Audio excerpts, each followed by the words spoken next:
Yes, welcome everyone to Icon classes. आज हम एक छोटी सी क्लिप बना रहे हैं। रिएक्टिविटी सीरीज को लर्न करने की एक ट्रिक है।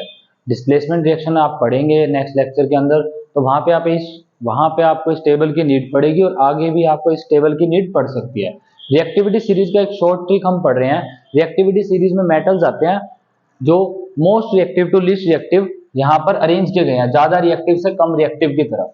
यहाँ पर है potassium, sodium, calcium, magnesium, aluminium, zinc, iron, lead, copper, mercury, silver, gold and platinum. Hydrogen metal के अंदर नहीं आता, लेकिन इसको रिएक्टिविटी सीरीज में इसलिए प्लेस किया जाता है इसको लर्न करने के हेल्प के लिए। हाइड्रोजन से नीचे वाले एलिमेंट्स जो होते हैं, जो मेटल्स होते हैं, वो कम रिएक्टिव होते हैं, लीस्ट रिएक्टिव, और ये ज्यादा रिएक्टिव होते हैं, बीच वाले मॉडरेटली रिएक्टिव।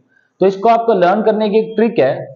केदारनाथ का माली आलू जरा फीके पकाता है क्योंकि हर जगह अलग आलू पाया जाता है। ये ट्रिक से आप याद कर सकते हैं। केदार से के आपको याद रहेगा पोटेशियम, नाथ यानी कि सोडियम, ठीक है, कैल्शियम का माली एम से याद रहेगा आपको मैग्नीशियम, आलू यानी कि एल्यूमिनियम, जरा से आपको याद रहेगा सिंबल है Zn जिंक का, फीके यानी कि Fe आयरन, लेड होता है Pb जिसको हम पकाता से याद रखेंगे, है हाइड्रोजन को याद रखने के लिए। उसके बाद क्योंकि इस तरीके से लिखा हुआ है मैंने, क्योंकि कॉपर Cu की पहचान आपको मिलेगी, मरकरी Hg सिंबल होता है इसीलिए हर जगह अलग यानी कि सिल्वर Ag, देन गोल्ड आलू से फिर से याद रखोगे आप Au, और प्लेटिनम पाया जाता है Pt।